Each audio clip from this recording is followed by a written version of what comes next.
Bonjour, c'est donc la suite de la saga familiale sur votre chaîne Télépositive.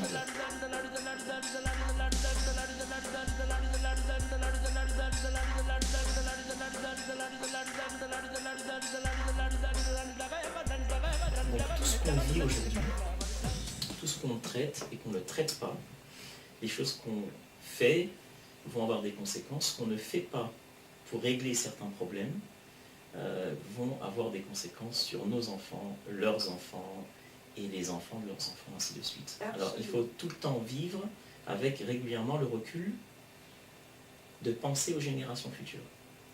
Oui, mais il ne faut pas que ça devienne une contrainte absolue et permanente. Alors quels sont vos conseils alors? Alors, les conseils, je dirais que, si vous voulez, le travail déjà de prise de conscience est considérable pour toute personne qui commence à ce travail, dans la mesure où ce qui va être travaillé va être d'abord la vie de la personne qui vient se présenter, et à partir de son récit, de ce qu'elle peut exprimer, de ce qu'elle a vécu personnellement, nous allons rechercher dans son histoire personnelle s'il y a des similitudes, des concrétisations, des drames, des choses qui ont à voir avec ce que cette personne vit en elle-même au quotidien. Et les prises de conscience qui se font sont curatives, parce que la personne dit « mais c'est pas possible, j'aurais dû savoir ça bien plus tôt, j'aurais dû y avoir accès bien plus tôt ». Et en quelques temps, en quelques séances, l'amélioration d'un état de santé, par exemple, d'un état psychique ou d'un vécu au quotidien, sont sensibles. Et ces améliorations, elles perdurent, parce que la personne n'a pas envie de recommencer à vivre son mal-être ou à accentuer, je dirais, sa maladie. Il faut du temps quand même dans la vie pour arriver à faire le point sur ce qu'on a vécu, pour mûrir. Il faut du temps quand on est parent à 25 ans, à 30 ans, on est en plein dans le vécu de ces traumatismes. On n'a même pas, souvent, hein, on n'a pas encore commencé le travail de se remettre en question soi-même par rapport à notre propre éducation. On n'a pas encore ce travail d'arriver à comprendre quelles sont les fautes qu'on fait par mécanisme avec nos propres enfants. Et quand cette maturité vient, ils sont déjà grands, nos enfants. Ils ont souvent déjà 18 ans, 20 ans, 25 ans, et on les voit déjà reproduire certaines choses avec les leurs. Comment on peut faire à ce moment-là pour essayer d'améliorer la situation? Alors, le travail que nous pouvons entreprendre, qu'une personne peut entreprendre dans un cas comme celui-ci, c'est d'abord un travail sur soi, un travail personnel qui va permettre déjà de débloquer ses propres situations personnelles, hein, d'aller fouiller un petit peu dans le passé, fouiller dans son histoire et savoir où sont véritablement installés les traumatismes. Et puis, en faisant un travail de méthode, peut-être qu'il sera possible de faire ressurgir à la mémoire plusieurs événements de même nature qui vont tout d'un coup faire écho à la personne lorsqu'on va travailler.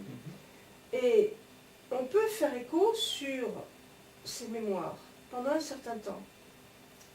Une personne peut avoir vécu des traumatismes de même nature de façon répétitive. Et il n'y a pas forcément un traumatisme qui va la conduire à entreprendre une recherche. Il peut y en avoir plusieurs. C'est la répétition qui va tout d'un coup déclencher un système d'alarme en quelque sorte personnel. Il faut expliquer à ses enfants ce qu'on a vécu.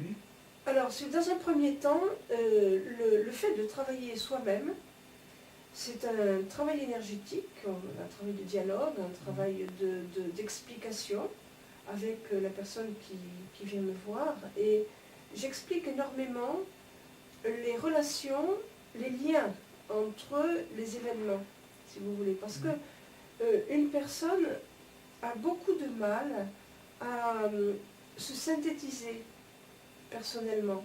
Elle peut avoir dans sa mémoire consciente un événement qui va ressurgir.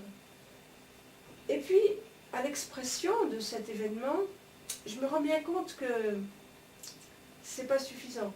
certes, c'est l'arbre qui cache la forêt, mais est-ce que cet arbre est gros ou petit et est-ce que la forêt est plus grande? Et est-ce que ce traumatisme exprimé est le traumatisme réel? Parce que, aussi bien nous avons la possibilité de nous exprimer facilement, aussi bien notre cerveau nous fait quelques blagues.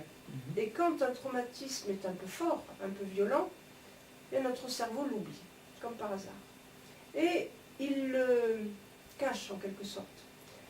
C'est pas que le souvenir soit aboli, le souvenir reste là, la mémoire de l'événement reste là. Mais le cerveau ne donne pas accès à cette information. Et tant qu'on n'a pas trouvé le chemin vers cette information première, eh bien, le traumatisme va diminuer, va s'estomper, mais sera toujours présent et susceptible de se reproduire.